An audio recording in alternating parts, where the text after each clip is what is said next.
because anger and frustration and control and hatred and envy and jealousy and insecurity and unworthiness and guilt and shame and suffering and depression, those are all derived. Those are emotions that are derived from the hormones of stress, and psychology calls those normal states of consciousness. Those are altered states of consciousness.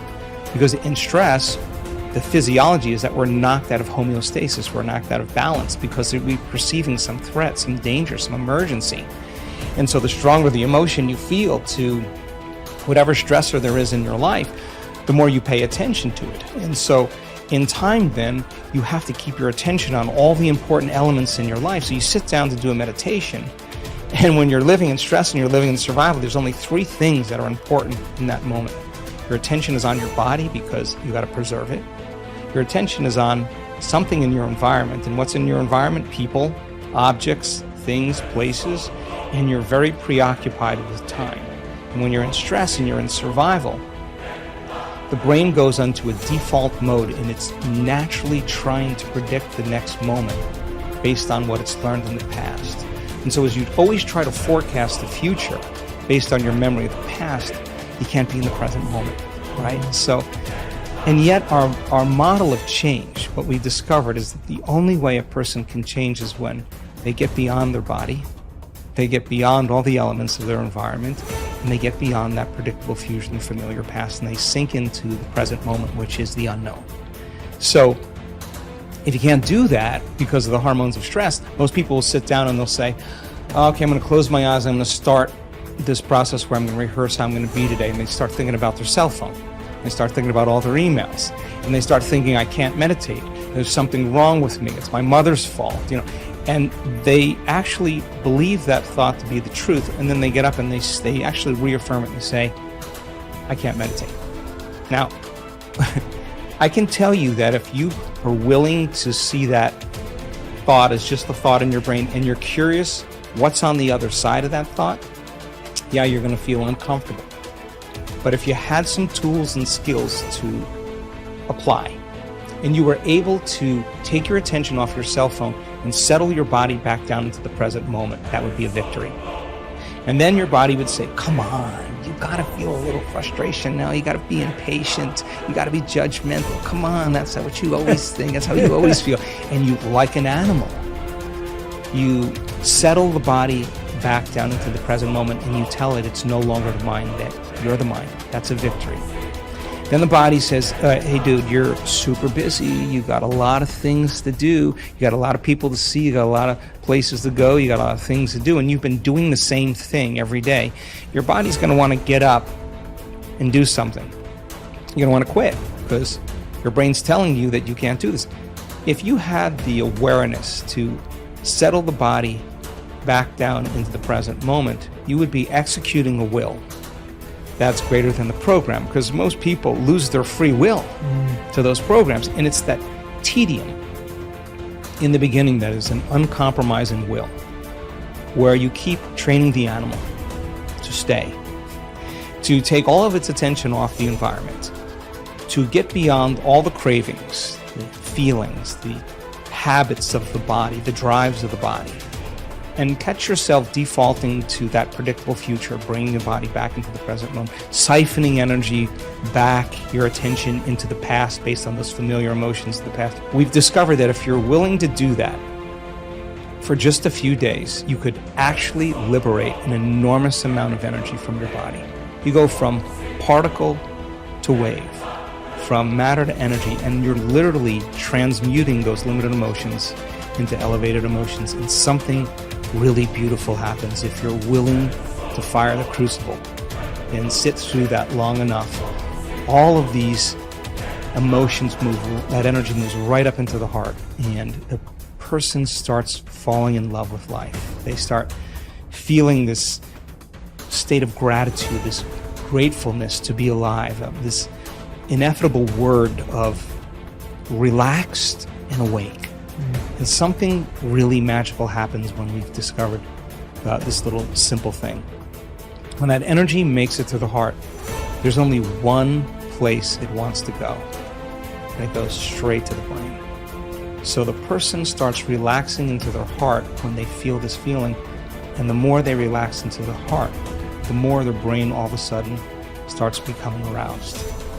And they start going into these elevated gamma brainwave patterns. Now, gamma is not unconscious. Gamma is actually super conscious. It's actually super aware. You're outside the program now. So when that occurs and the brain goes into gamma brainwave patterns, what we discovered is it's not a little gamma. It's not a lot of gamma. It's not a whole lot of gamma. It's a supernatural amount of gamma. And we start seeing these brainwaves where we see theta start carrying alpha, and alpha starts resonating with beta, and beta starts creating high beta, and high beta starts creating gamma. And you see these standing waves of brain coherence happening. And the person feels so amazing that they don't want the moment to end. A day that never came, but has managed to spoil every game.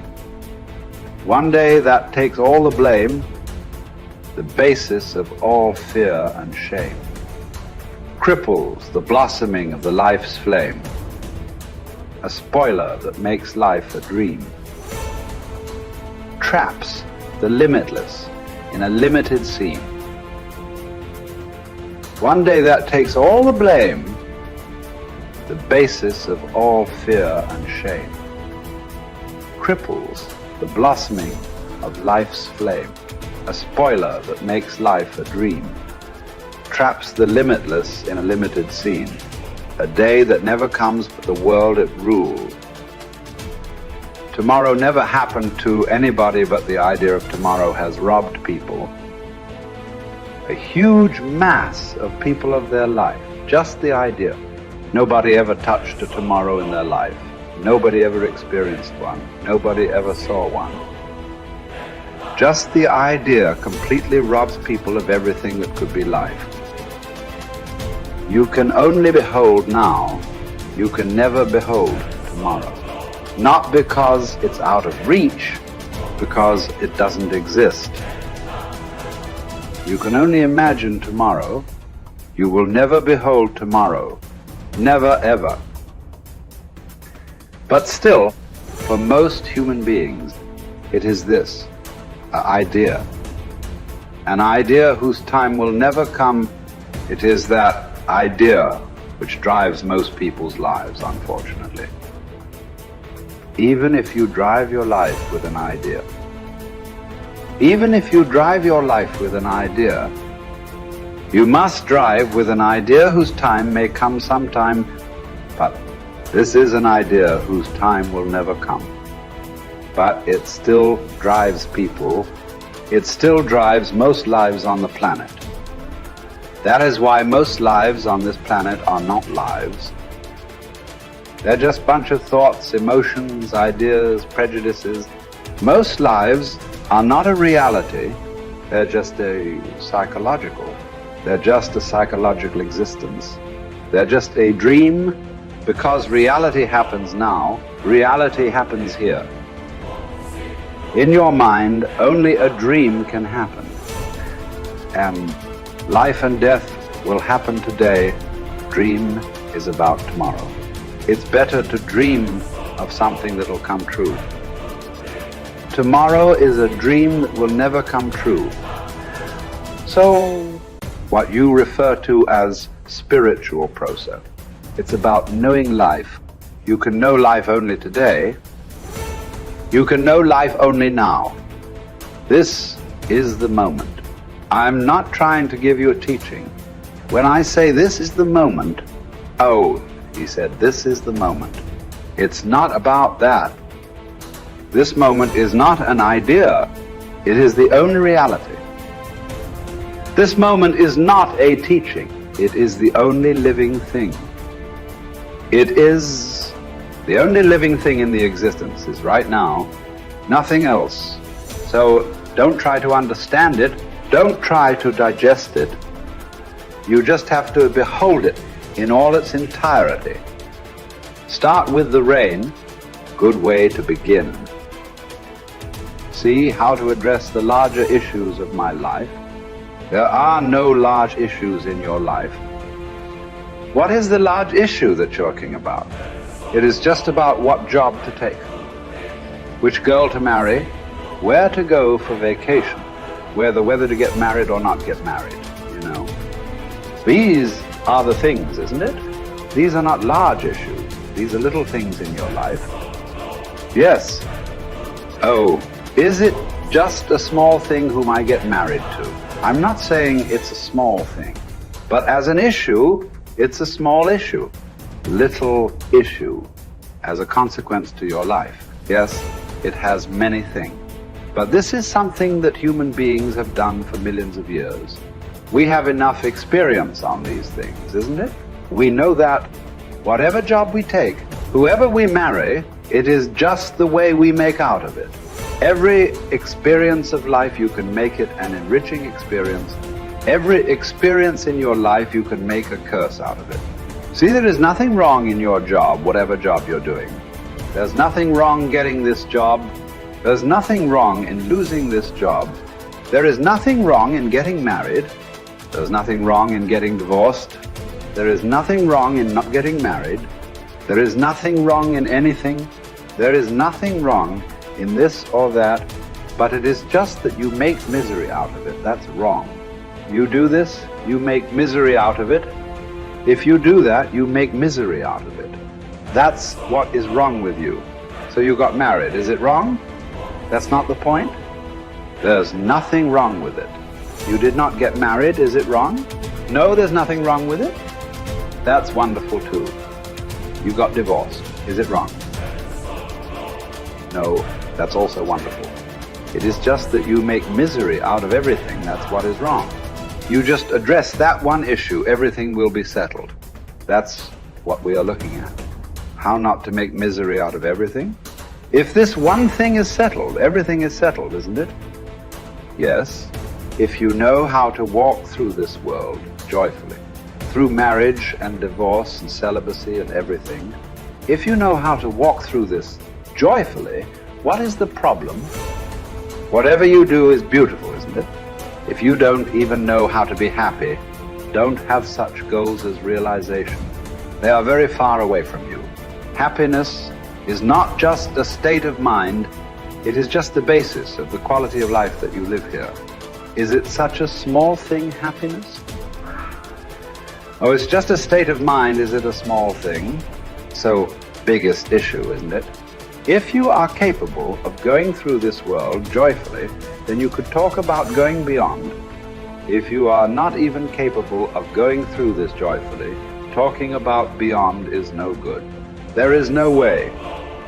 I'm telling you, there is simply no way. For a person who is constantly creating inner battles all the time, how will he deal with the bondages of life? How will he transcend that? There's no question. It doesn't arise in your life.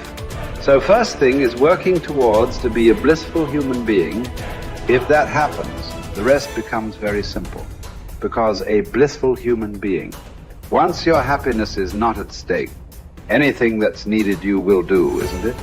Right now you cannot do what's needed because always your happiness is at stake. You are thinking which is the right thing to do, which is the right thing to do. There is no right thing to do in your life. There is no wrong thing to do in your life. If you know how not to make misery out of everything that you do, whatever you are doing is the right thing. If you are making misery out of everything that you do, everything that you do is a wrong thing. So that's the only issue you have to look at. Others are all petty things. What does it matter which way you do it?